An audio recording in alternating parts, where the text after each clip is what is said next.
Let's go ahead and listen to the governor. It is my honor to introduce the governor of the great state of Wisconsin, the Honorable Scott Walker.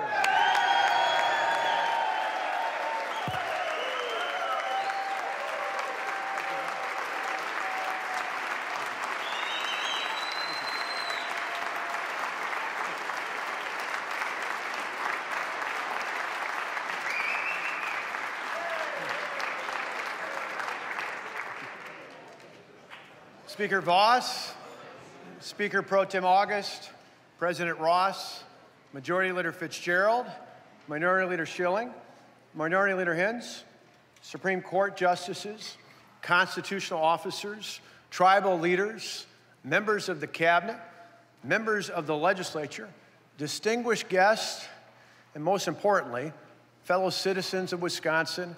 It is an honor to come before you this afternoon to report on the state of our great state. Before we start, I want to recognize the First Lady of Wisconsin, my wife, Tonette, and our two sons, Matt and Alex.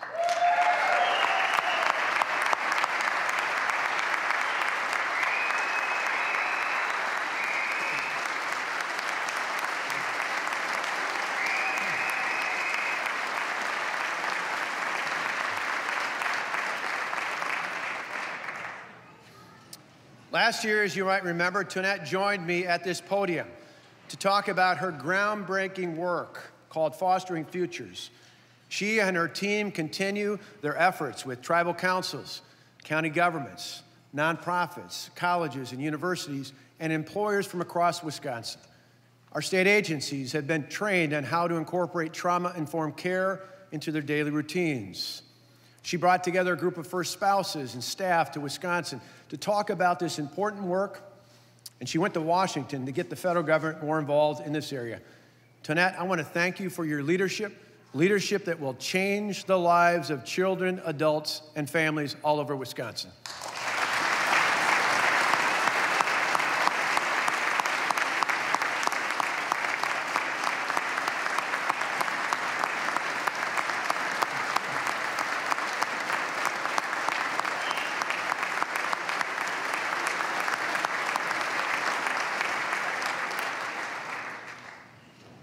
Next to my wife is Major General Donald Dunbar, who, as you know, is the Adjutant General of the 10,000 strong men and women of the Wisconsin National Guard. Thank you for your service, General Dunbar.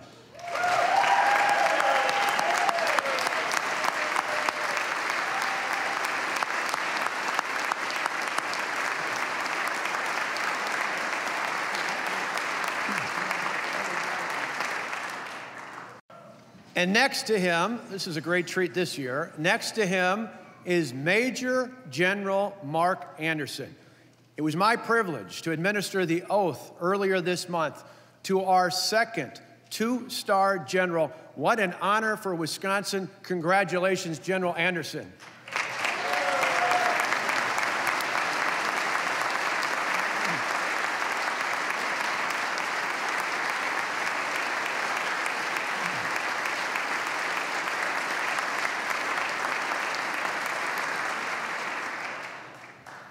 In September, General Dunbar, Chief Master Sergeant Thomas Safer, and I had the opportunity to visit members of the 115th Fighter Wing from right here in Madison while they were deployed in Kusan Air Base in South Korea. Commanding Officer Bart Van Roo, who's with us, who I actually had the chance to fly in with an F-16 years ago, he and 255 airmen were deployed to one of the most intense spots in the world, South Korea. Now, while we were there, I met the commander of the 7th Air Force, Lieutenant General Thomas Bergson. By the way, he's a 1981 graduate of Wisconsin Rapids High School.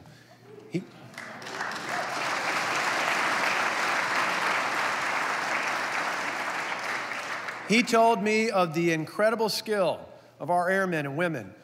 And as if that wasn't enough, the commander of the 115th, Colonel Eric Peterson, and many of the remarkable men and women of the Wisconsin National Guard joined me last month as we announced that Wisconsin had been selected to host the brand new F-35A Lightning II fighter jets right here at Truex Field.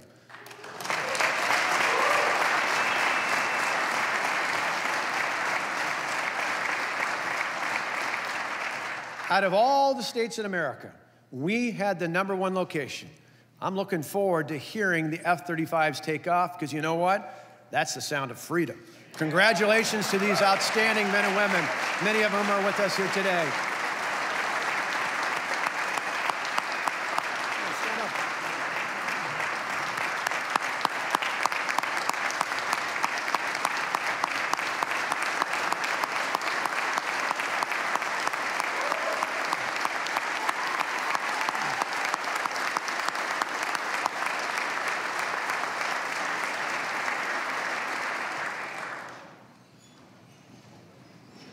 Today, I'm proud to declare that the state of our state, well, it's historically strong.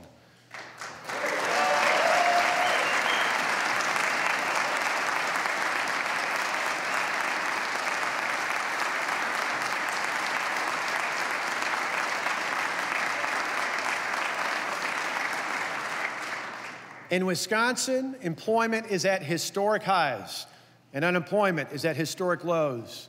We invested more actual dollars into schools than ever before in our history.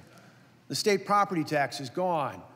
Wisconsin received a bond rating upgrade from 3 national agencies. Our healthcare systems are ranked #1 in the nation for quality.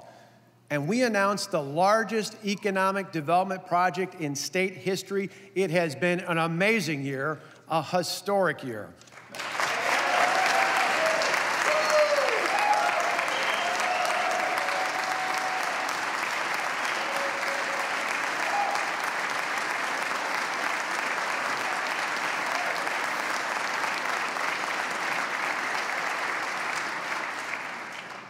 We are getting positive things done for the people of Wisconsin. As mentioned, more people are employed in Wisconsin than ever before in the history of our state. And just last week, the Department of Workforce Development announced that the unemployment rate had dropped to 3%.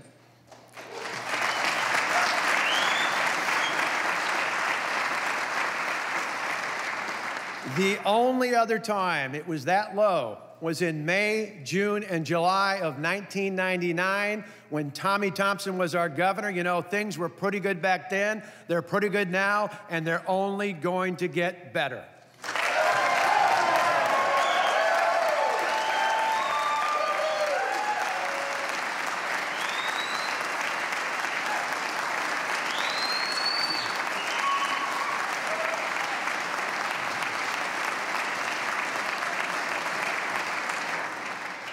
We are getting positive things done for the people of Wisconsin.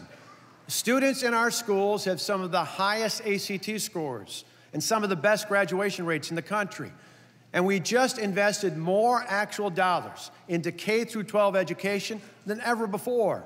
An extra $200 for every student in every school in every part of our state this year, and another $204 increase for every student on top of that next year. Our children deserve a great education that prepares them for college, careers, and real life. We are getting positive things done for the people of Wisconsin.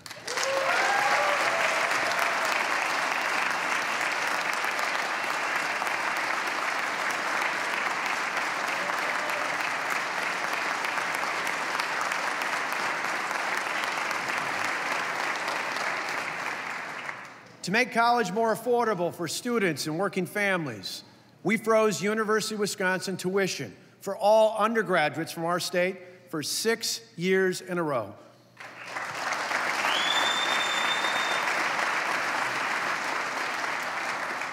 We're partnering with financial institutions to help graduates refinance student loans. And financial assistance for students in need, well, it's at an all-time high, making higher education possible for thousands of students at colleges and universities across the state. We are getting positive things done for the people of Wisconsin.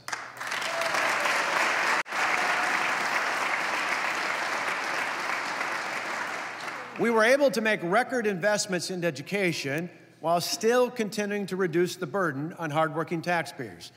According to the Nonpartisan Legislative Fiscal Bureau, both property and income taxes will be lower in 2018 than they were in 2010.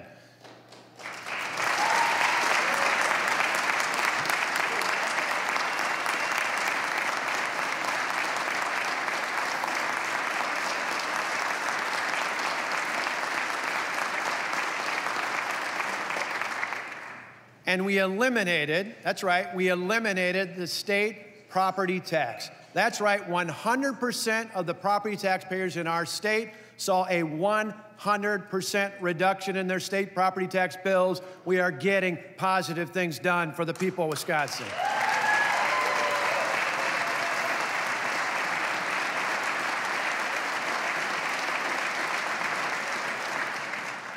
Healthcare systems in our state rank #1 in the nation for quality, according to the Agency for Healthcare Research and Quality.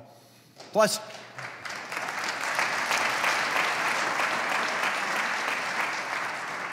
everyone living in poverty is now covered under Badger Care for the first time in the history of the state. And according to the U.S. Census Bureau, the percentage of people with access to health coverage in Wisconsin is now one of the best in the nation. We are getting positive things done for the people of Wisconsin.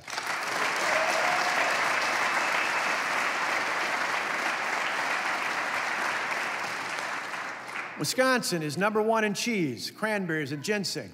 We're one of the top states for milk, corn, soybeans, beef, apples, cherries, potatoes, and vegetables. Heck, I'm just getting hungry thinking about that. Agriculture is a big part of our economy, and for our farm families, it's more than that. It's a way of life. We are getting positive things done for the people of Wisconsin.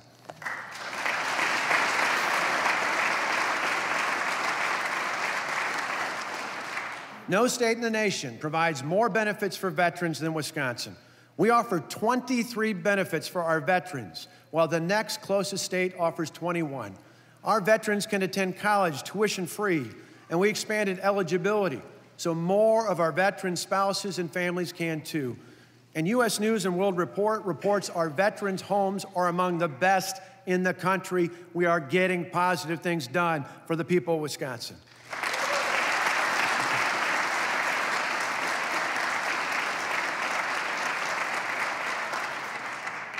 More people working than ever before.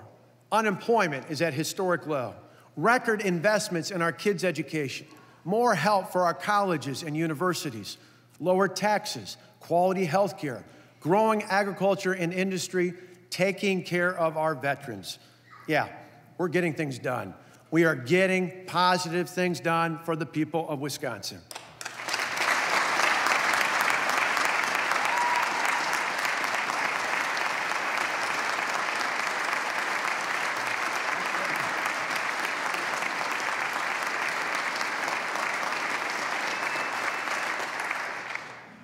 But as you might recall, that wasn't always the case. 8 years ago, things were much different. The state was headed in the wrong direction. Instead of going forwards, the state was going backwards. 8 years ago, in January of 2010, the unemployment rate was 9.2%. Today, the unemployment rate is down to 3%. That is well below the national rate of 4.1%. And as I mentioned before, it is tied for the lowest unemployment rate in the history of Wisconsin.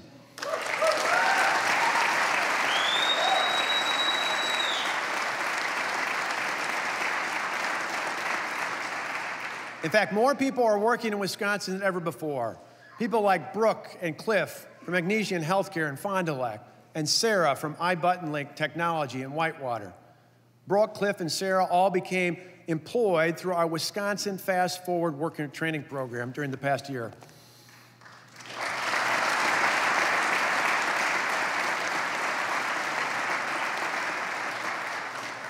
Eight years ago, the state government created a $3.6 billion budget deficit. The previous governor and legislature raided from the Transportation Fund, the Patient Compensation Fund. Heck, they even missed a payment to Minnesota for tax reciprocity. Today, the state ended the last fiscal year with a more than $500 million surplus, and the nonpartisan Legislative Fiscal Bureau just predicted that we will end the current budget with an even larger surplus than first projected.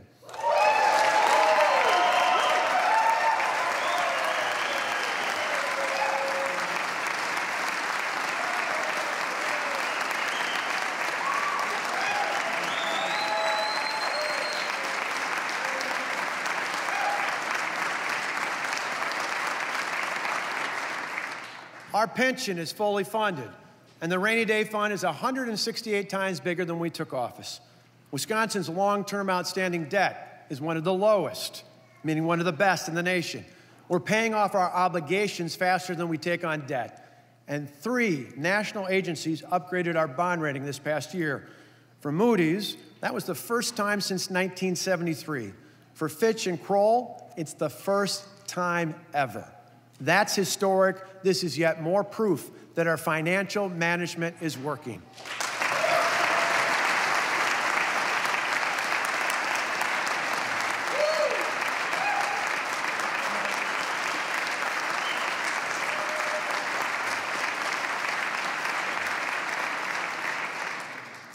We invested more than $6 billion into the transportation system in our recent state budget, which brings our total investment to $24 billion over 8 years.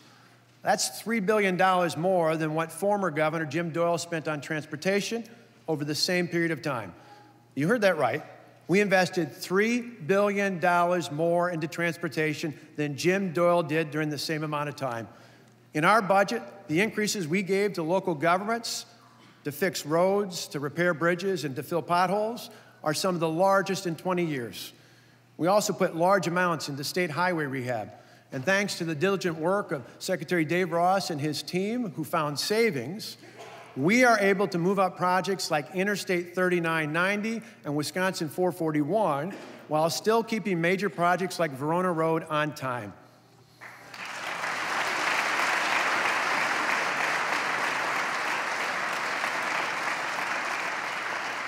Overall, these savings will move up 26 projects. Projects like Highway 18 from Dodgeville to Mount Horeb, Highway 45 in Shawano County, Highway 16 from La Crosse to Sparta, and Highway 172 in Brown County.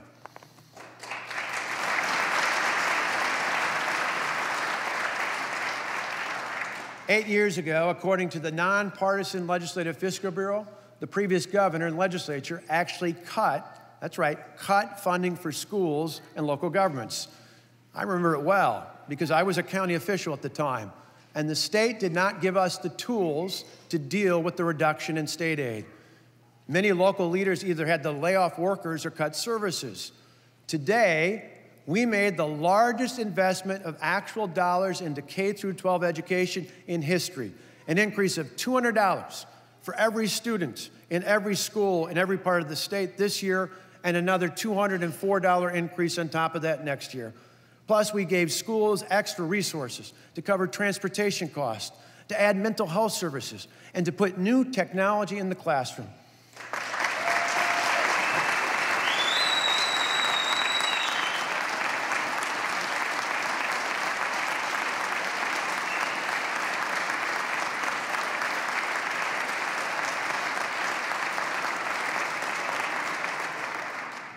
And the reforms we passed years ago have saved school districts, local and state governments more than $5 billion and counting, according to an independent review. Most importantly, they allow school leaders to staff based on merit and pay based on performance. That means they can put the best and the brightest in the classroom and pay them to be there.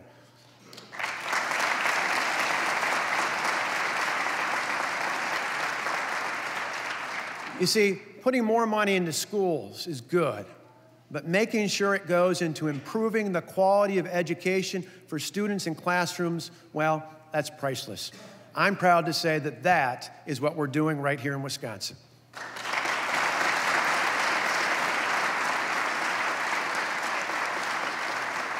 Eight years ago, there were only 1,611 youth apprenticeship students in Wisconsin. Today, the number of youth apprenticeship students has more than doubled, as has financial support from the state. And state funding for high technology workshops called Fab Labs doubled in this past budget. You see,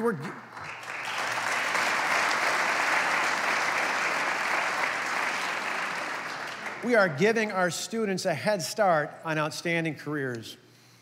8 years ago, tuition went up for college students in the University of Wisconsin system.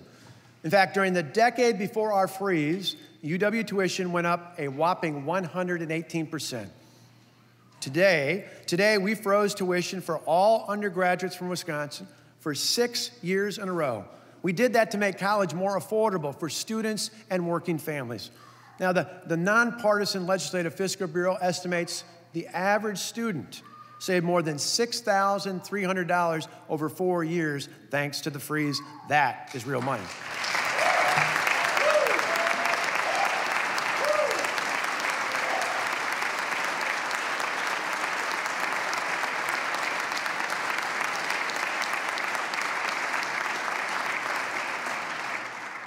8 years ago, there were actually people living in poverty who were on a waiting list for access to health coverage under Badger Care.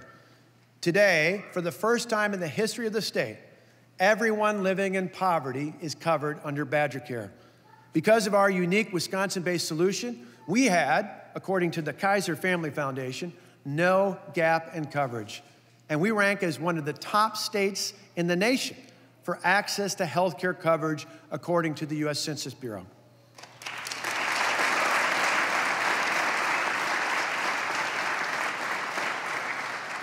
Hard to believe, but 8 years ago, there were about 4,000 people with disabilities, including both children and adults who were on waiting lists for long-term care services. Plus, many counties were not included in the long-term care programs.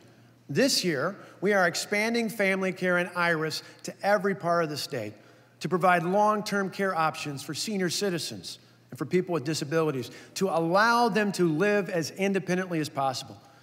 Today, I am happy to report to you that by the end of this year, we will eliminate wait lists for children who need long-term care services in every county in the state.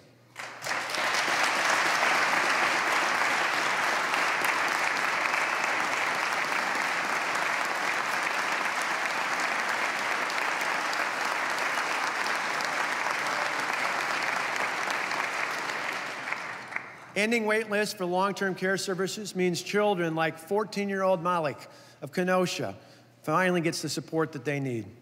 Malik lives with cerebral palsy and autism and has limited mobility. After 2 years on the wait list, today, Malik gets in-home therapy. He has a modified bathroom that gives him more independence, and his family gets much-needed respite services. His mother says all of this has been a game changer. Malik and his mother are here with us tonight.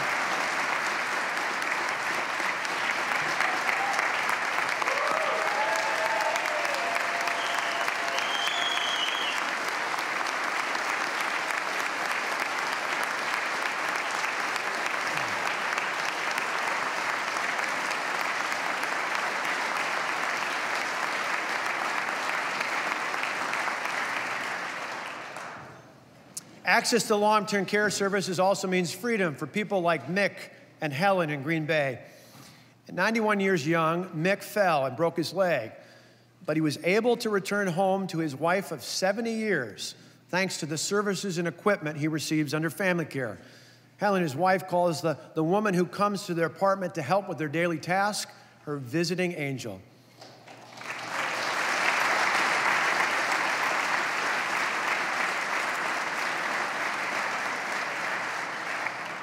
Ending wait lists for long-term care also helps people like Melissa in Sauk City.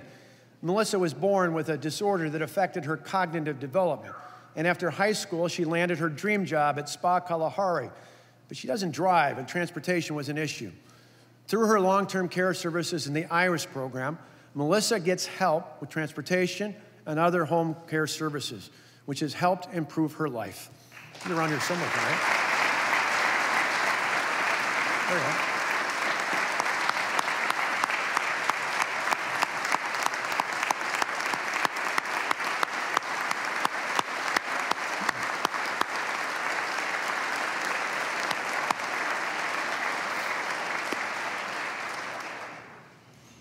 Now, people like Malik, Mick, and Melissa should not have to put their lives on hold to get the help that they need to be independent and to live their best lives.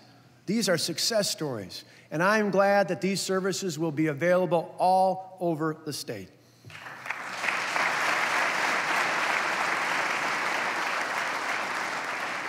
Since 2011, Wisconsin has been recognized as a national leader on helping people with disabilities enter the workforce. Today, according to the annual Disability Statistics Compendium, we rank in the top 10 states for hiring people with disabilities.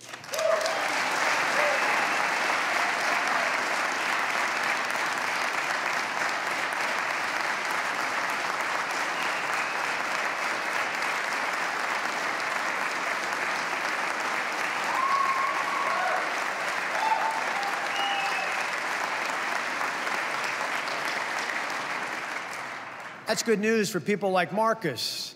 He was one of the first interns in Project Search at Children's Hospital, Wisconsin. After graduation, Marcus was hired full-time by the hospital. See, Project Search is a program that helps high school-age students with disabilities prepare to enter the workforce. And I love going to their graduations. It's one of the most inspirational things you can do. The success rate for Project Search in Wisconsin is 88%, which makes it one of the best in the entire country.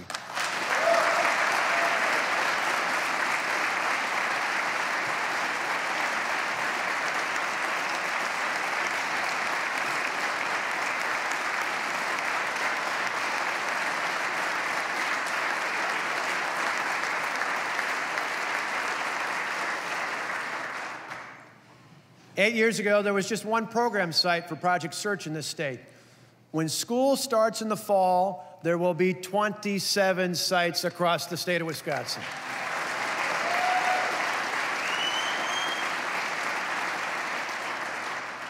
Eight years ago, Governor Doyle had closed all 8 of the visitor centers around the state. Today, we've seen a 35% increase in the economic impact of tourism. Our marketing focuses not on a slogan, but on the fun. That's right, the fun people have in Wisconsin. We partnered with local convention and visitors bureaus and chambers of commerce to open visitor centers all across the state. Check out travelwisconsin.com for more details. Is that pretty good, Stephanie?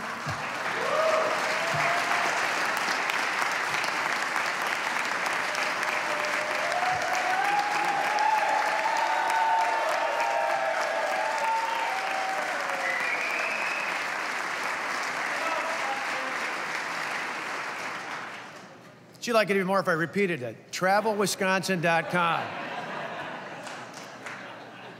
8 years ago, the state government did not have any state-funded grant programs for the expansion of broadband infrastructure. Today we do. And in this last budget, we invested $41.5 million, an increase of over $35 million to connect communities across the state to high-speed internet connections, as well as give schools access to the latest technology and training. Our goal is to connect every part of the state of Wisconsin over the next 2 years.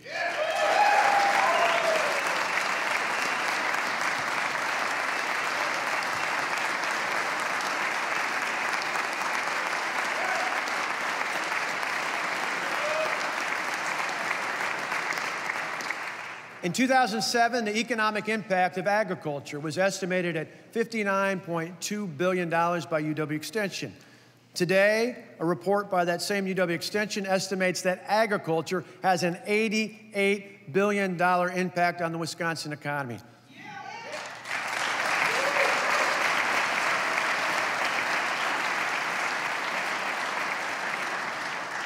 Lower property and agriculture taxes, science-based and predictable regulations, limits on frivolous lawsuits, and expanded export opportunities will help our family farmers continue to grow in 2018 and beyond.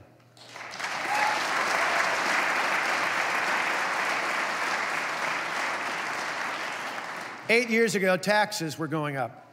In fact, during the decade before we took office, property taxes alone went up 27%.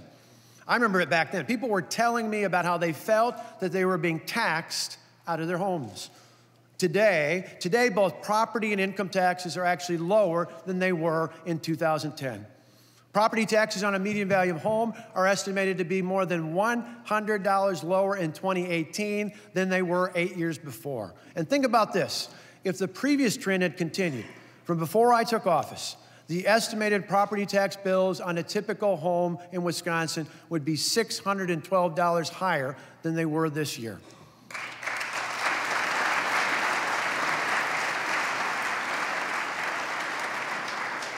And for the first time since 1931, there is no state property tax.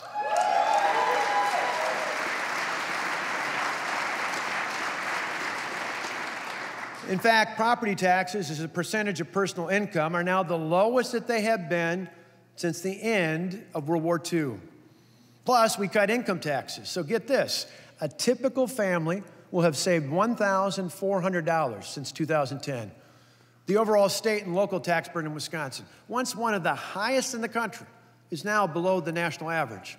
Based on data from the U.S. Census Bureau, it is the lowest it has been in more than 50 years. 50 years.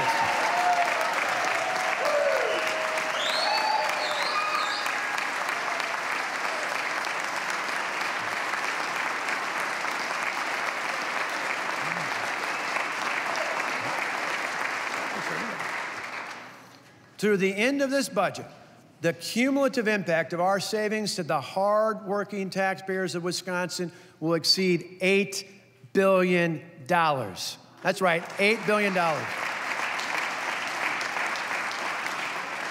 Only 2 other states in the entire country have reduced their tax burden more than we have since 2011.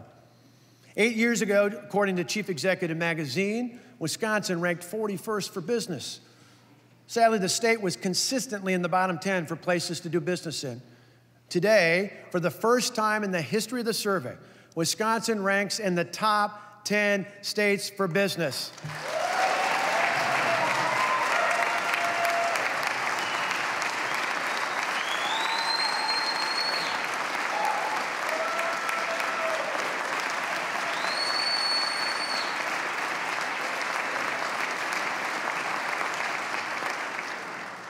That's why global businesses like Haribo and Foxconn are coming to Wisconsin. It is why Fleet Farm is expanding in Chippewa Falls. Generac is growing in Waukesha. U.S. Venture is expanding in Appleton. Quick Trip is building in La Crosse.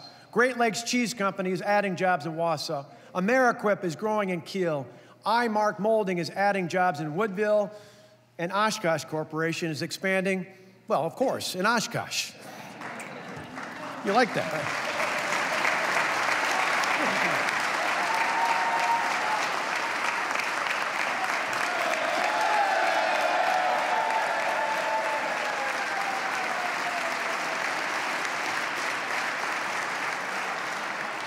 There's a joke in there somewhere, but I'm going to take a pass.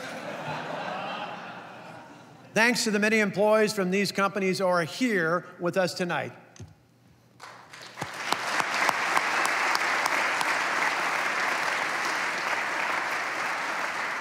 And you know what? We're just getting started. Foxconn, for example, will begin construction this year on a $10 billion campus.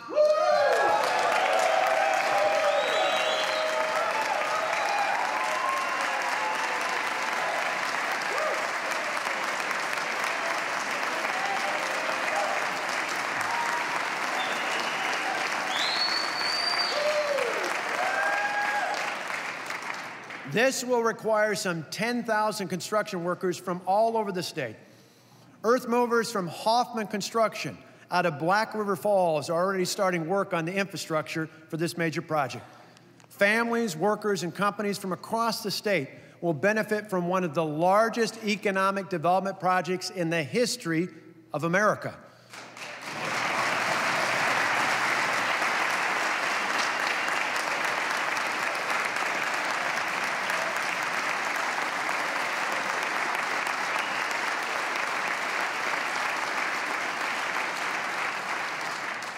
Once operational, Foxconn will spend roughly $1.4 billion a year with Wisconsin businesses.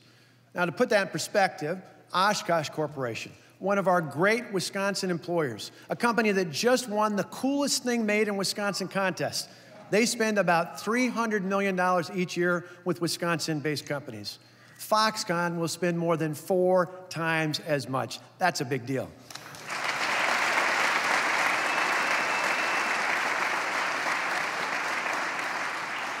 And if you're a small business that would like to be a part of the Foxconn team, I invite you to sign up on the website, wisupplychainmarketplace.com. Most importantly, Foxconn will be one more reason to keep our graduates here in the state. Young people like Amber, who is a student at Gateway Technical College, Joey and Tim, who attend Madison College, and Eric, who is a student at Fox Valley Technical College. They and many others like them all have plans to be a part of the 13,000 people working on the Foxconn team. Thank you for being such a visible reminder of the employers that are growing here in the state of Wisconsin.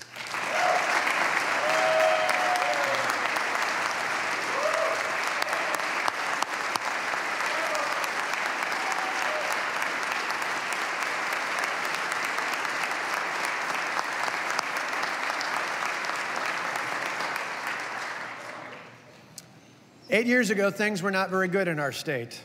There were double-digit tax increases, billion-dollar budget deficits, and record job loss. State aid to schools and local governments were cut with no tools provided.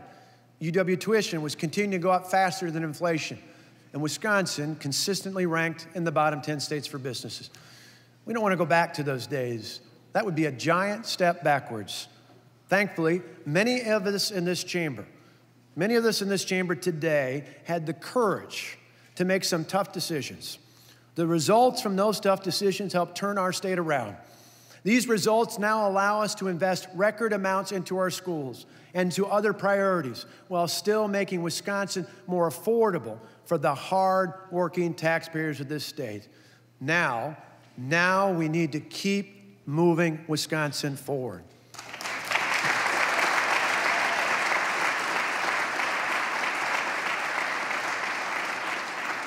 So today, I'm laying out an ambitious agenda for 2018 to keep us headed in the right direction. First, to ensure that every child across this state has access to a great education, we're going to find additional ways to put more resources into the classroom. A good school equals a great life, and we have some of the best schools in the country. We will build off of our historic investments into K-12 education. Looking ahead, we need to continue to help rural schools help keep more money in the classroom.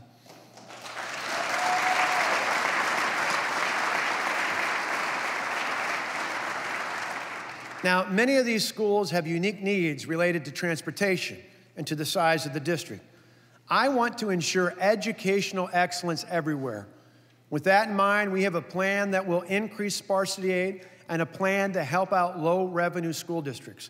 Today, I want to personally thank the co-chair of the Joint Finance Committee, John Nygren, for his leadership, as well as Senator Howard Markline and Representative Jeff Mursell for working together on this. And today, I call on the members of the state legislature to pass this plan.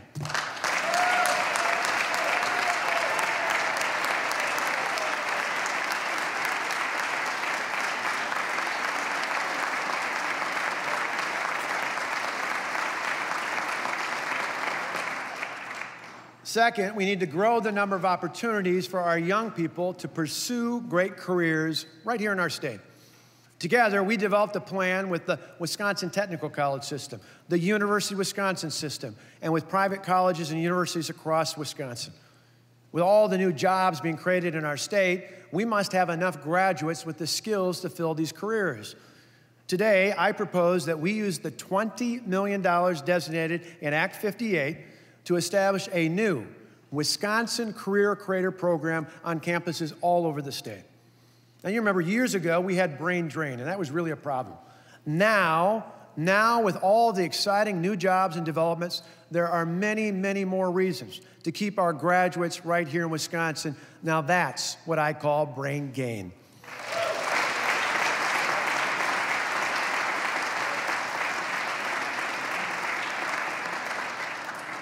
Tonette and I love the fact that our sons, Matt and Alex, work here in the state. We know how nice it is to have family close to home. We want that for other families as well. You see, education and training are the keys to building a strong workforce. We also increased opportunities for people with physical and intellectual disabilities in the workforce. Plus, our most recent budget included a major increase in funding for vocational training within the correctional system. And we are aggressively working to get veterans into the workforce. Still, we need to increase the number of potential employees in the state. With more people working than ever before, we cannot afford to have anyone on the sidelines. Therefore, as the third point in our ambitious agenda, I propose that we expand our Wisconsin Works for Everyone welfare reforms. Since we started requiring employment and worker training, more than 25,000 people have gained employment.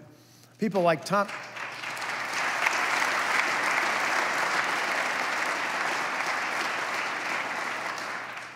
Thomas from Stevens Point and Charlotte from Beloit.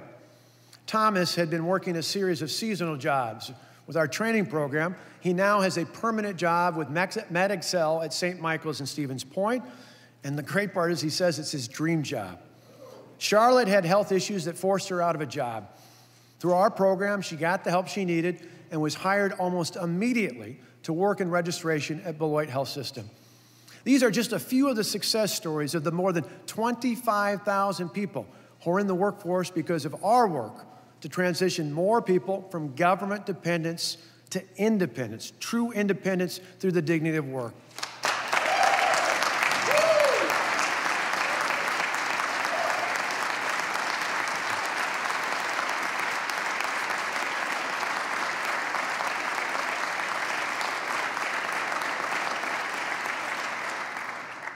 Still, we need more individuals in the workforce. Each week, we typically have 80,000 to 100,000 job openings on our state website, jobcenterwisconsin.com. In fact, that phone must be opportunity ringing right there. With that in mind, I'm calling a special session to pass our common sense welfare reform plan. We want able-bodied working-age adults to work at least 30 hours a week or to enroll in job training to get assistance in our state. We want to expand welfare reform statewide, and we want to ensure that everyone getting public assistance can pass a drug test.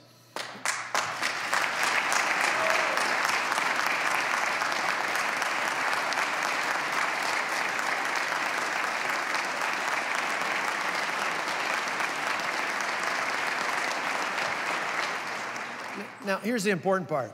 If someone fails, we set aside resources to get them into rehabilitation because we understand that if we get them healthy, we can find a job for anyone in the state. We also propose putting asset limits on public assistance so people with giant mansions and fancy cars don't get welfare checks while hardworking taxpayers like you have to pay the bills.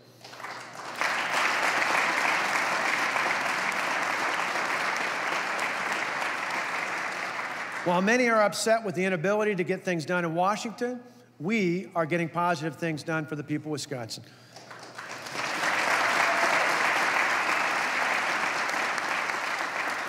I want to thank Speaker Robin Vos and Senator Chris Kapenga for leading on this issue and working with us on welfare reform.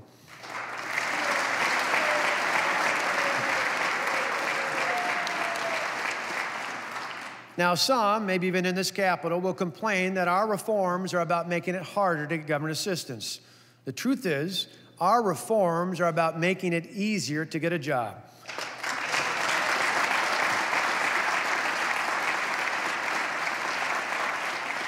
For those who are able, we will enable them to find meaningful work. We want to help people pursue careers to support themselves and their families. You see, public assistance should be more like a trampoline and less like a hammock.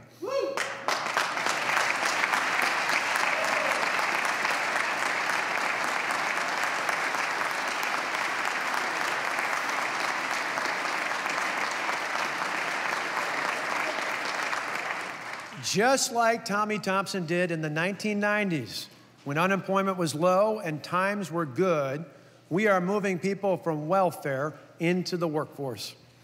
Fourth, I want to ask the members of the legislature here to pass our small business plan to help even more employers grow across the state. The first step is reducing costs for small businesses. Lower taxes, streamlining regulations, and reducing frivolous lawsuits are all a part of the plan. There's still more that's being done this session on ending welfare, or on unemployment fraud and on lawsuit reform. Let's get it done.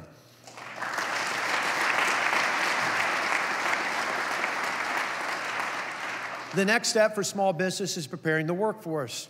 Our plans include investments in schools, apprenticeships, higher education, and worker training. Another step for small businesses is removing barriers to work. The plan includes ending benefit cliffs to encourage more people to work, take more hours, and advance into higher wage jobs. It also includes work requirements and screening we just talked about for drug use for welfare benefits, as well as adding new populations to the workforce. The final step of our plan for small business is to help attract new talent. I ask for your assistance, the assistance of this legislature, as we seek to attract to Wisconsin several key groups of potential employees: transitioning veterans and their families, graduates of Wisconsin colleges and universities, and millennials from across the Midwest.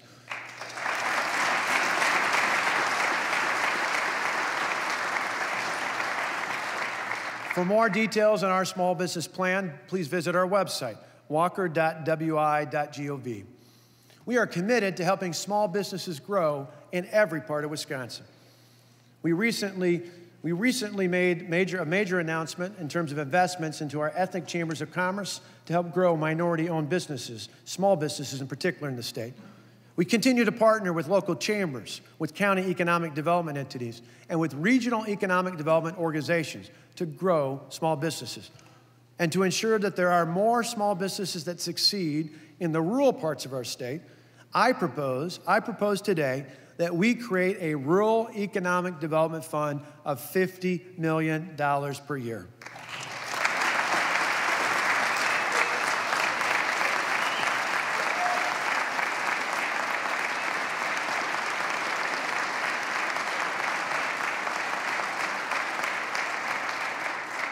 This fund will support the development of new businesses and the expansion of small businesses in rural areas. And it can assist in training more people to fill the positions being created by employers in rural areas. On top of that, many of the small businesses in our rural communities support and depend on our farm families. To keep more of our family dairy farms, I propose a plan that will create a family farm fund. This fund will provide scholarships to encourage students to take advantage of agriculture-related studies at a Wisconsin Technical College or at the University of Wisconsin College of Agriculture. We believe that will help them begin a rewarding career in farming. Our plan will also help farmers deal with the cost of ensuring that their farming practices preserve clean water in rural areas.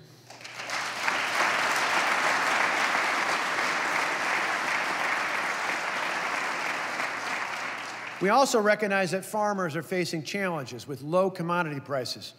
That's why earlier today, I signed an executive order to Ag Day that expands resources for farmers to reach new markets across the country and around the world.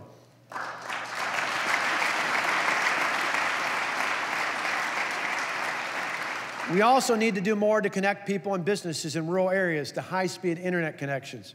As mentioned, we made a major new investment in broadband access grants for communities and in teach grants for schools and students. But we can do more. That's why I'm calling on the Federal Communications Commission to finalize rules increasing access to broadband internet by advancing television white space technology. White space technology is the unused spectrum between broadcast television stations, and it can deliver high-speed internet to underserved areas of Wisconsin.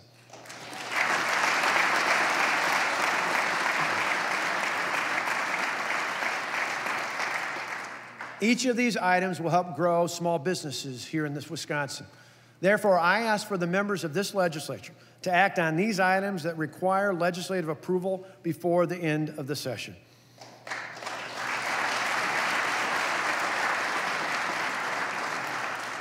Our ambitious agenda also includes our work to reform state government, to make it more effective, more efficient, and more accountable. We will continue to challenge the status quo. With that in mind, we're pushing a major reform of the criminal justice system for serious juvenile offenders. Over the past year, we worked with county officials, members of the judiciary, policy experts, and lawmakers from both political parties. We looked at best practices in states like Missouri and elsewhere to see how to reform the system here in Wisconsin. Thank you to Secretary John Litcher and Secretary Linda Seemeyer for their work and that of their incredible teams.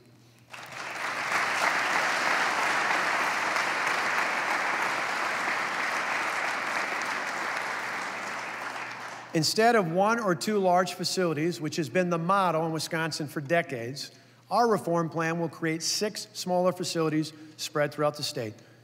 Locations for 5 of the sites would be determined by collaborating with the 72 counties, since the offenders are sent to state facilities from individual counties. The other facility would be right here at Mendota Mental Health Institute as part of the nationally recognized program for mental health treatment. The complex in Lincoln County would be converted to a medium security adult prison. It would likely focus on alcohol and drug abuse treatment.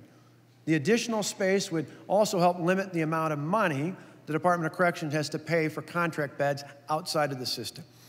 Now, the Department of Corrections has made many changes over the past few years to improve safety and treatment. These include additional positions, increased compensation, changes in medicine distribution, and more security cameras. The changes I'm talking about today, however, are much larger than that and they are really about long-term reform of the system. Today, I ask the members of the state legislature to act on this plan by the end of the session.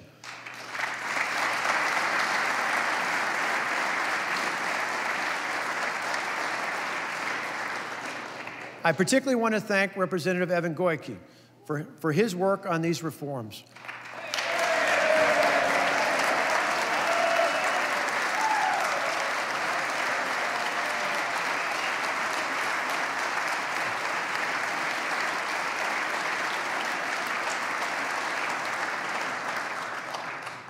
Much of our plan, I should say, parallels his work. He is now, as I understand, amending portions of that to include our additions to mental health and trauma-informed care. So let's work together. Let's work with the counties to pass this plan quickly so we can move forward with real reform in the system. Now, just like families all across the state have had to do over the past 8 or 9 years, we had to make some tough decisions. And you know what? They paid off. Our reforms are working. The economy is growing, and Wisconsin has a sizable surplus. As promised, when we have a surplus, we will give it back to you, the hardworking taxpayers. You see, this is your reform dividend. You deserve it.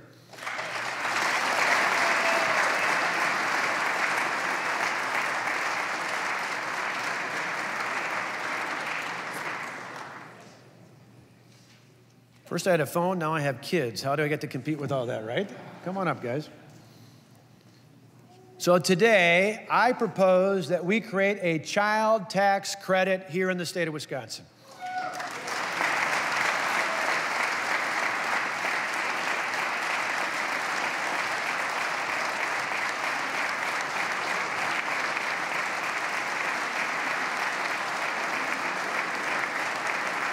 Come on. You guys are good, come on.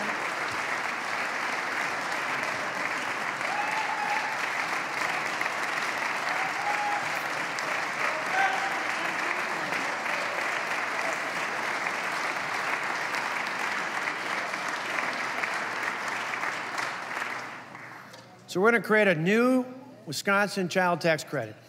Families from across the state will receive $100 for every child under 18 living at home. A couple $100 more in the family budget could really make a difference, particularly when getting ready for the next school year.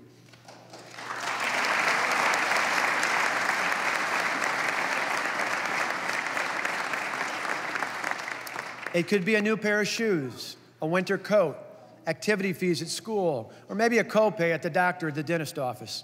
We know sometimes Wisconsin families face challenges when making ends meet, and this new child tax credit, well, we think it can help. Today, I'm joined by families from all over Wisconsin who will benefit from our child tax credit.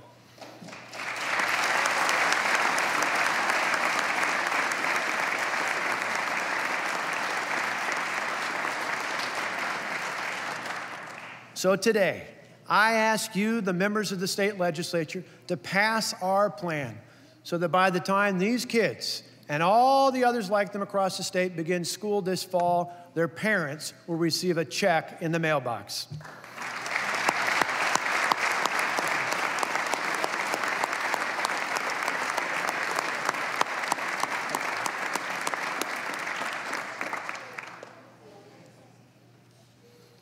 I had 2. I can only imagine what it's like to have all these kids together, right?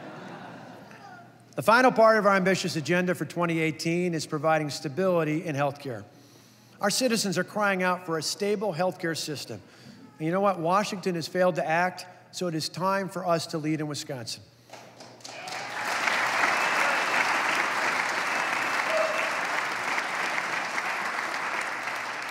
That is why today I propose the creation of a health care stability plan. Most people receive their health care coverage from their employer, and premium increases for the majority of employer-based plans were fairly modest this past year at about 5%. The biggest concern I hear about as I travel the state is from those who are worried about pre-existing conditions. With this in mind, I propose that we enact a law in Wisconsin that will guarantee coverage of pre-existing conditions.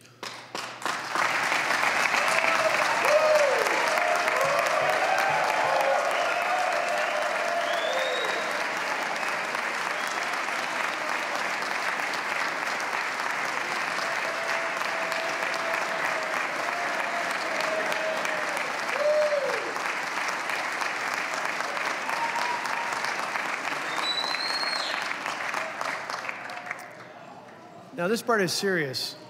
That way, someone who has cancer or another serious disease or ailment will not have to worry about obtaining or keeping coverage. The members of the State Assembly have already moved forward on this process. Now I ask the members of the State Senate to do the same. This will provide comfort and stability for people all across Wisconsin.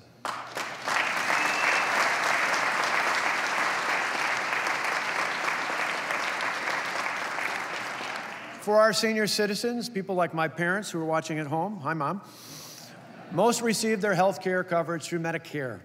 While this is a federal and not a state program, we can provide certainty and stability for those who depend on senior care. In the past, there's been plenty of debate about whether this should be a federal or a state government responsibility. It is clear that the people want it at the state level. Therefore, I am officially seeking a permanent waiver for the state of Wisconsin to provide senior care.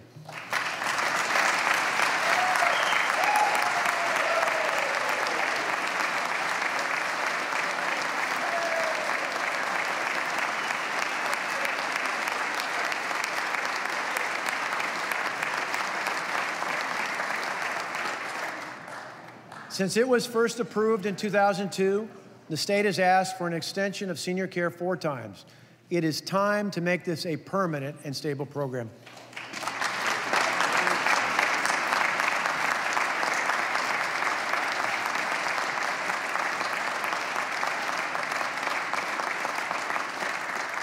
And for the small number of people who seek coverage through the individual market, and not through their employer or through Medicaid or Medicare, I propose that the state provide assistance to keep those premiums from making health care coverage unreachable for many of our fellow citizens.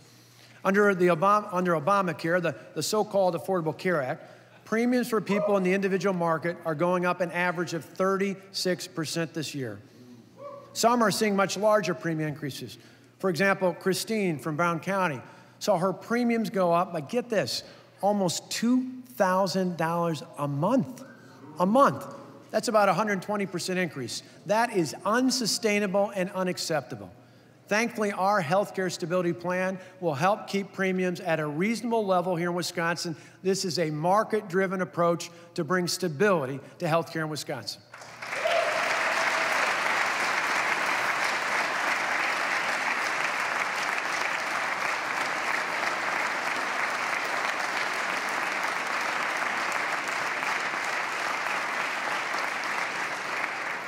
Just as we did years ago, when we found a unique way to cover everyone living in poverty for the first time in Wisconsin history, we have a unique way to help drive down premiums.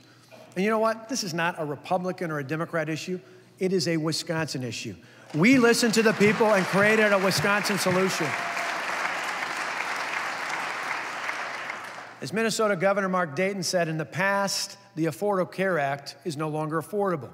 Instead of seeking to put thousands more people onto government assistance through the Obamacare expansion, our plan helps drive down premiums to make health insurance plans more affordable, and we believe it will lead to more choices for consumers across the state.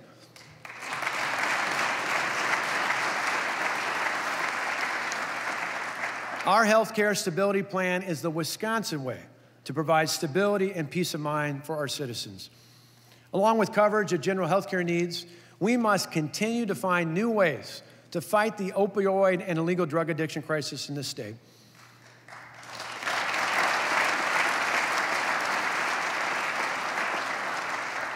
Since I've been governor, it's been my honor to have signed 28 pieces of legislation with broad bipartisan support, so thanks to you all. 28 pieces of legislation to law dealing with this challenge. I particularly want...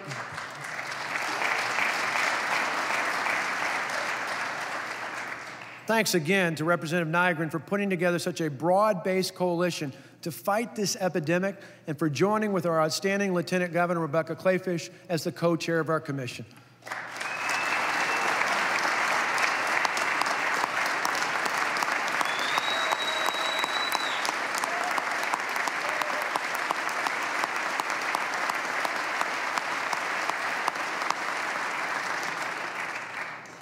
We signed 2 executive orders regarding this last Friday, and today I ask you to pass the latest recommendation from this panel of experts. We know that if we get people treatment, or better yet, keep them from addiction in the first place, It will not only create a healthier Wisconsin, but a happier one too. And that will help us build the workforce we need to keep moving Wisconsin forward.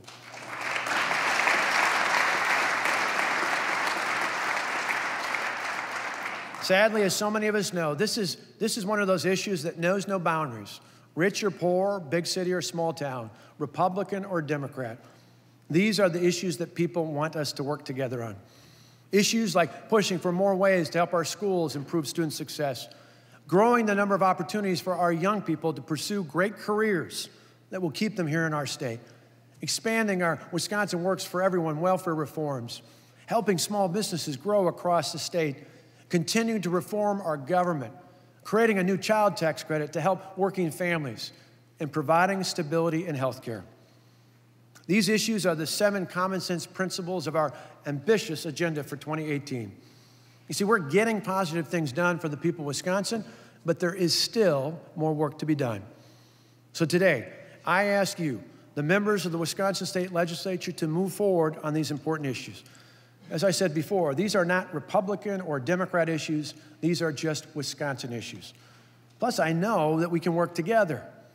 Many at home might be surprised to hear this, but more than 90% of the bills that I have signed into law were passed with more than just Republican votes. Let me repeat that so you heard that right. More than 90% of the laws that I've signed as your governor had more than just votes from Republican lawmakers.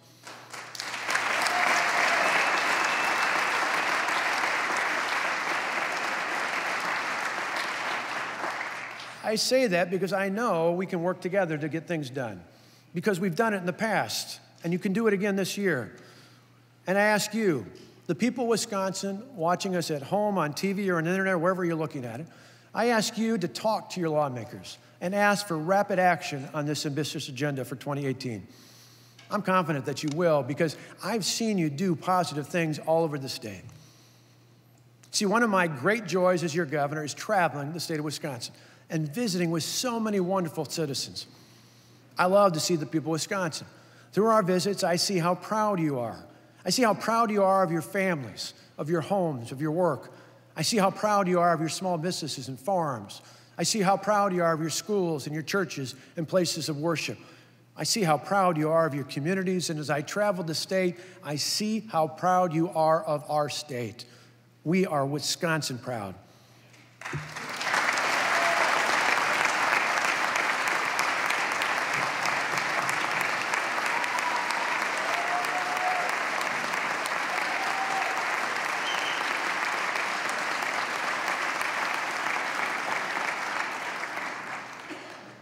Today, I want you to know that I'm proud to be your governor. I'm proud of the work that we've done here. I'm proud of the progress we've made together. I'm proud that we are getting positive things done for the people of Wisconsin. But you know what? We're not done yet. So let's get going. Let's get working together. Let's keep moving Wisconsin forward. Thank you. May God bless you. May God bless the great state of Wisconsin. May God bless our service members across the world. And may God continue to bless the United States of America.